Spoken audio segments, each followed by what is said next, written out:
हम लोग जो गाय का दूध पीते हैं वो वेज है कि या नॉन वेज है? भाई का सवाल है कि हम गाय का दूध जो पीते हैं वो वेज है कि नॉन वेज है। साइंटिफिकली गाय वेज है कि नॉन वेज है? भाई साहब, हम लोग जानते हैं नॉन वेज है। गाय नॉन वेज है ना? हाँ, तो उसका दूध वेज होगा या नॉन वेज होगा? नॉन वेज, लेकिन हम लोग का धर्म में वो देवी है। हाँ, अभी उसके ऊपर बाकी सवाल आ गया ना। आपका पहला सवाल था कि दूध नॉन वेज है क्या वेज है, तो मैंने पूछा गाय नॉन वेज है क्या वेज है, आपने कहा नॉन वेज, तो दूध भी नॉन वेज होगा। तो साइंटिफिकली दूध नॉन वेज है, लेकिन क्योंकि दूध के बिना आपकी जिंदगी नहीं गुजर सकती है तो दूध को लोग ने वेज कर दिया। आप समझे ना? दूध के बिना जिंदगी गुजरना मुश्किल है तो दूध को वेजिटेरियन कह दिया।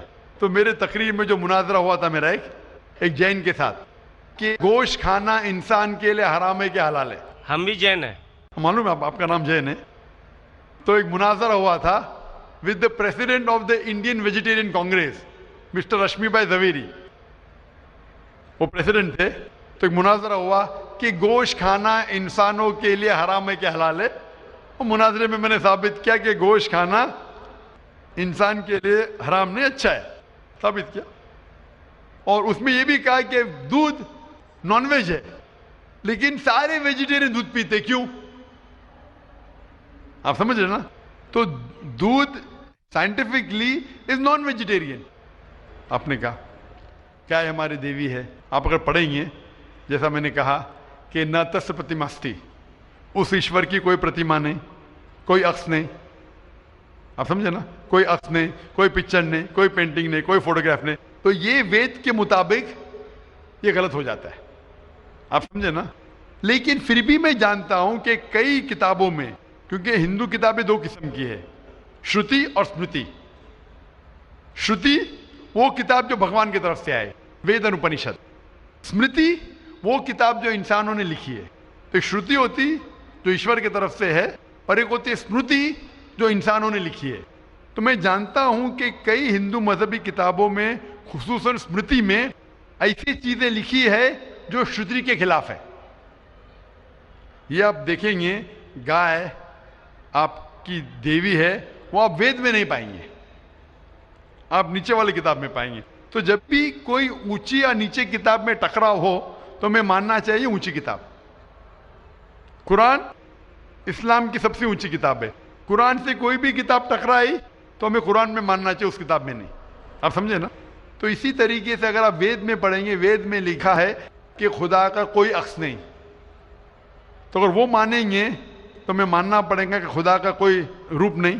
तो ये कहना कि गाय देवी है, ये कई पंडित कहते हैं कि हम जानते हैं कि खुदा एक है, हम जानते हैं ईश्वर एक है, लेकिन हमें कंसंट्रेशन के लिए हमें बहुत बार मूर्ति का सहारा लेना पड़ता है। पंडित लोग से मैं बात करता हूं कि आपकी किताबों में साफ लिखा है कि भगवान एक है, ना उसका कोई अक्स है, ना कोई मूर्ति है, ना कोई पेंटिंग है, ना कोई पिक्चर है। तो वो कहते हैं हम मानते हैं ये बात पे, लेकिन क्या कंसंट्रेट करने के लिए पहले शुरुआत में हमें अक्स की जरूरत होती है, एक मूर्ति की। जब हम हायर कॉन्शियसनेस पे पहुंच जाते उस वक्त हमें जरूरत नहीं पड़ती। तो मैं उनसे कहता हूं, मुसलमान हायर कॉन्शियसनेस पे पहुंच गए, हमें कोई अक्स की जरूरत नहीं, हम ईश्वर को डायरेक्ट मानते हैं, डायरेक्ट इबादत करते हैं।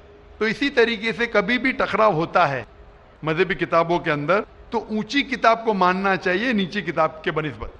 तो ऊंची किताब में लिखा है कि ईश्वर का कोई अक्स नहीं है। आप समझे ना? फिर भी आप देखेंगे लोग अपनी मजहबी किताब को नहीं मानते। तो मेरा यही कहना है लोगों से, चाहे मुसलमान हो, जैसा मैंने कहा कि कुरान को समझ के पढ़ो, मैं कहता हूं हिंदुओं से कि आप भी वेद को समझ के पढ़ो। मैं कहता हूं इंडियन गवर्नमेंट से कि संस्कृत कम से कम हिंदुओं के लिए फर्ज करो, तो हिंदू कम से कम संस्कृत पढ़ सकेंगे, अपने मजहब के करीब आएंगे और हिंदू मुस्लिम भी करीब हो जाएंगे। क्योंकि संस्कृत पढ़ेंगे तो आपको पता चलेगा कि आपकी किताब में क्या लिखा है। तो कोई भी पंडित आपको घुमाएगा नहीं, फिर पंडित घुमाएगा तो बोलेंगे तो हवाला दो कोई है। आप समझे ना?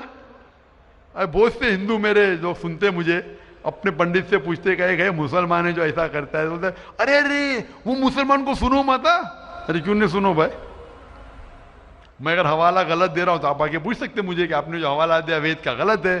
मैं इंसान हूं, गलती कर सकता हूं, आप समझे ना। तो मैं कहता हूं हिंदुओं से कि आप संस्कृत जानो, अपनी वेद पढ़ो, ताला विला कलिमतिन सवाइम बैन बैनकुम। आओ हम उस बात की तरफ जो आप और हम यकसा है, यकसानियत की तरफ आएंगे तो हिंदू मुसलमान एक हो जाएंगे। Hope the answer the question.